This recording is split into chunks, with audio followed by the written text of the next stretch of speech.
Ini memang yang kerap digaung-gaungkan karena tidak hanya pesona dari ketiga pasangan calon, tapi juga kita penasaran bagaimana nanti debat perdana pilkada nanti malam untuk pertama kalinya ini akan memberikan pengaruh seperti apa, terutama kepada calon-calon pemilih nanti ya di pilkada. Swing voters dan mereka yang abstain ataupun golput, nah ini juga begitu penting nih saudara. Kita akan membahasnya bersama dengan pengamat komunikasi politik, ada Profesor Cipta Lesmana yang sudah hadir bersama kami. Selamat siang Prof. Ya. Prof, ini kan begitu menarik, saya sendiri deg-degan dan juga excited untuk melihat debat perdana di malam hari ini. Sejauh ini dari mereka belusukan dan juga komentar-komentar, kalau kita lihat bagaimana sejauh ini komunikasi politik dari ketiga pasang calon. Dari aspek komunikasi politik, kita nyebut nama atau nomor 1, nomor 2, 3 nih? Bebas. Boleh nomor lah. Dari aspek komunikasi politik, pasangan Ahok Jarot tetap unggul. Kalau saya lihat ya.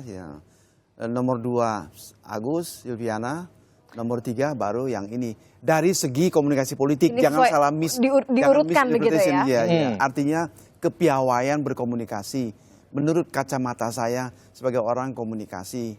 Kalau dua pasangan sebelumnya kan juga sempat diberikan katakanlah sebagai latihan di beberapa panggung debat yang tidak resmi tentunya. Mereka menunjukkan bagaimana cara mereka berkomunikasi, kampanye-kampanye yang disampaikan dengan kata-kata yang mudah-mudahan meyakinkan. Tapi kan salah satu pasangan ini kita belum bisa lihat, Prof. Artinya kalau ada begitu banyak swing voters, terutama di kalangan anak muda, menurut Prof. Cipta, apa yang diperlukan untuk mengubah pendirian mereka? Begini, di negara yang tingkat demokrasinya tinggi, debat di televisi itu amat sangat signifikan.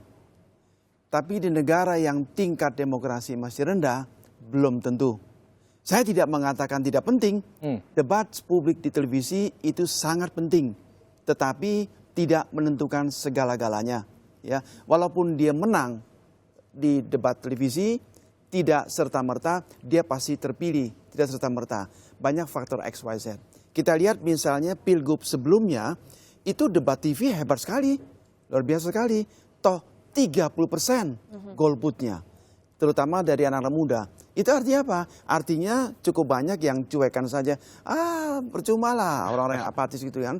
30% itu very dangerous. Masih merasa seperti itu nggak sih Prof. Cipta kalau kita lihat yang dulu, pilkada terakhir mungkin banyak yang apatis. Sekarang? Saya yakin golput sekarang jauh lebih rendah.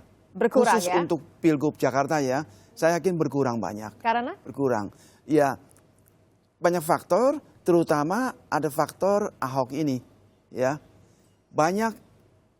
Jadi begini Pak, begini. Dalam komunikasi ini, kalau saya hantam Anda, bukan berarti Anda hancur. Ada kemungkinan backfire. Makin keras saya hantam Anda makin tinggi. Berbalik begitu ya? Iya, berbalik. Ini banyak orang-orang yang tidak pernah belajar komunikasi. Hancurkan dia, maka dia akan hancur sama sekali. Belum tentu. Itu teorinya begitu, praktiknya begitu. Hanya menambah exposure artinya. Nah, jadi kemungkinan besar justru Ahok dihantam terus, Ahok akan itu bisa jadi demikian. Bisa jadi ya. Tapi kalau kita perhatikan nanti malam plus 3 kali ini itu sangat penting sekali.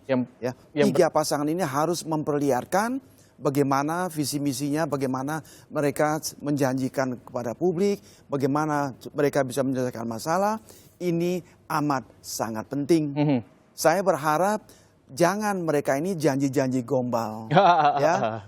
Tapi juga ada pilgub realisasinya. tempo hari, saya tidak sebut namanya, ada calon gubernur mengatakan, kalau saya terpilih sebagai gubernur, 1 tahun masalah lalu lintas selesai, 2 tahun masalah banjir selesai. Saya jadi juri waktu itu di TV. Saya nggak berani ngomong, saya juri waktu itu. Saya katakan dalam diri sendiri, ini bullshit sebetulnya. Itu yang tentu tidak diharapkan, apalagi kalau mengingat banyak sekali tadi Prof. Cipta mengatakan ada swing voters yang jumlahnya begitu besar, diharapkan bila lagi menjadi golput. Mereka ini kan datang dari latar belakang pendidikan yang tinggi, mereka memiliki harapan tersendiri, tidak mudah percaya lagi. Kalau kita bisa katakan dari tema malam ini, sosial ekonomi, kira-kira kan masing-masing mempunyai kita sudah tahu kan kampanyenya sendiri. Ada yang pasangannya mengatakan memberikan kemakmuran, busway gratis, orang miskin dikasih duit semua. Dari mana dokunya? Dari mana duitnya? Nah, hati-hati, jangan terlalu ini janji-janji surga begitu ya. Ya tadi yang Anda mengatakan, ini warga sudah makin kritis, apalagi anak muda. Makin cerdas pun. Jadi saya katakan tadi dan saya yakin sekali, golput akan turun sekali. Yakin ya, kalau kita punya data terakhir nih Prof, bagaimana kemudian angka golput masyarakat yang dengan berbagai alasan ya Prof ya, memilih untuk akhirnya tidak menggunakan suara mereka ketika pemilihan pilkada. Nah ini datanya dari KPU DKI Jakarta. Di tahun 2012 ya? Pada putaran kedua, betul sekali. Kalau tertinggi kita perhatikan ini yang paling tinggi ada di Jakarta Utara sebanyak 36% sekian, paling kecil ada di Kepulauan Seribu di angka 25% sekian, hampir di angka 26. Dan prediksinya tadi bagaimana warga sudah menjadi semakin cerdas, khususnya anak-anak muda juga semakin cerdas dan kritis. Hal ini yang bisa menekan golput seperti itu. Kalau kita perhatikan kampanye dari 1, 2 dan juga 3 ini banyak menyentuh anak muda. Kalau 1 sempat ada tarian dap, kemudian juga nomor 2 ada mannequin challenge lah, yang ketiga juga ada Om Telolet Om kemarin juga kampanye, itu juga salah satu bentuk anak muda kelihatannya. Dan itu adalah memang karena hal yang KPUD ini cerdik. Gimana? KPUD melihat golput sebagian besar adalah anak muda 5 tahun lalu. Kan kita selalu belajar dari sejarah. Nah, jadi saya lihat KPUD ini cerdas sekali ya. Maka dikasih konsumsi, dikasih hiburan-hiburan yang orientasi ke anak muda dengan harapan ayo anak muda ya bangkit, jangan lagi golput. Maka saya yakin sekali turun banyak golput nih kali ya. Kecuali mereka melihat 3 pasangan ini performanya jelek semua, apatis lagi. Sudahlah, gue nggak mau tahu lah gitu lah. Tentu kita berharap sekali golput turun. Sebab berarti tingkat demokrasi itu antara lain diukur dari tingkat golput. Makin tinggi golput, itu berarti makin jelek demokrasi kita. Jadi tak heran ketika ketiga pasangan calon ini juga mengeluarkan senjata terbaik mereka untuk meraih swing voters ini ya. Kita harus ubah nampaknya kata-katanya tidak lagi golput menjadi swing voters dengan harapan tentunya ya Prof Cipta ya. Kalau kita bicara mengenai langkah-langkah yang mereka bisa lakukan, ketiga pasangan calon lakukan, menurut Anda yang paling efektif seperti apa? Ya, bicara apa adanya. Dalam hal ini lagi-lagi, mohon maaf saya bukan kampanye, bukan gitu ya. Lagi-lagi pasangan yang sudah punya pengalaman. Ya. Jadi bicara apa adanya, ya. Bagaimana Anda sungguh-sungguh memecahkan masalah macet, banjir, kemiskinan dan sebagainya. Jangan terlalu janji-janji, ya. Terus ya tentu bicaranya mesti bagus, komunikasinya. Itu teori Aristoteles kan, teori ILP. Etos, logos, patos, ya. Yang penting logos, logik, kasih bukti, kasih fakta, jangan terlalu ngibul. Tapi masuk akal. Ya masuk akal gitu ya. Jangan bilang setahun beres lalu lintas, 2 tahun banjir lalu lintas, itu nggak masuk akal. Banyak juga Prof yang berharap dalam sekejap begitu permasalahan Jakarta ini bisa diselesaikan. Macet itu very complicated, ya. Saya dari dulu sampai sekarang konsisten Cipta Lesmana. Selama mobil tidak dibatasin sampai kiamat macet terus Jakarta. Harus berani batasin itu. Nah, sebentar, itu ELP. Yang terakhir patos. Patos adalah kemampuan komunikator membangkitkan emosi audience. Di sini hati-hati dengan satu pasangan itu. Jangan terpancing emosi. Jangan terpancing emosi. Ada kemungkinan pasangan yang lain itu mancing-mancing pasangan ini untuk bangkit emosi-emosi. Itu sudah ribuan tahun lalu diperingatkan oleh Aristoteles. Seorang filsuf yang jenius, yang pinter sekali. Jangan terlalu emosional. Patos mesti dikendalikan, dikontrol. Seorang orator ulung, dia tahu kapan dia bisa teriak, kapan patos digenjot, tapi dia juga tahu kapan dia bisa cool. Nah, ini 3 pasangan harus ngerti itu. Sayang, mereka nggak belajar dulu.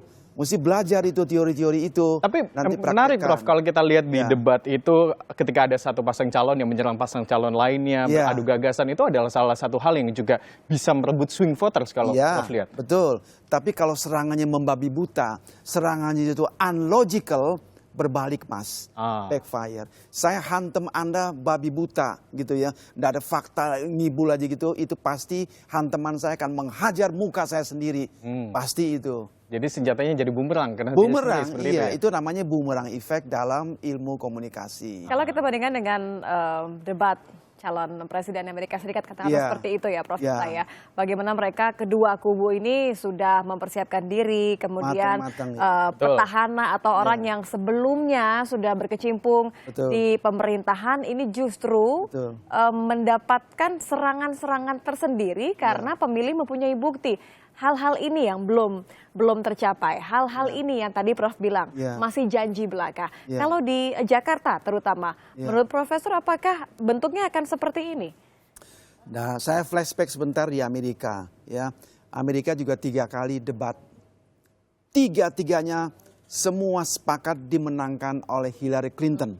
Ya, sampai terakhir tetap Hillary Clinton. Di atas kertas. 4-6%. Tetapi saya sering ceramah di mana-mana mengatakan politik is the art of the possibility. Politik itu seni berkemungkinan.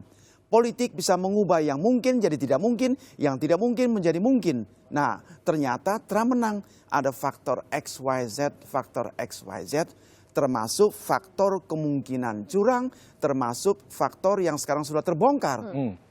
Rusia bermain di sini. Kita tidak berharap artinya bahwa ada kecurangan di pilkada ini. Tapi terakhir Prof, kalau misalnya ketika debat ini berlangsung ada 3 kali, di antara debat-debat ini alangkah baiknya jika dilakukan evaluasi atau juga mungkin langsung dihitung oleh KPU. Saya berharap segera setelah debat selesai, mungkin 2 jam kira-kira begitu, keluar.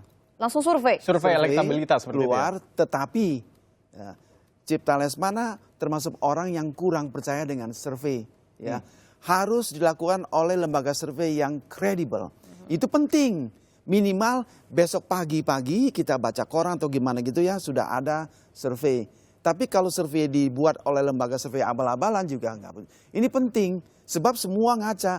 Tadi Anda mengatakan kita deg-degan semua gitu ya. Ini kita juga mau nonton, saya juga mau nonton. Mau lihat nanti, tentu saya menyoroti hanya terutama dari aspek komunikasinya gitu ya.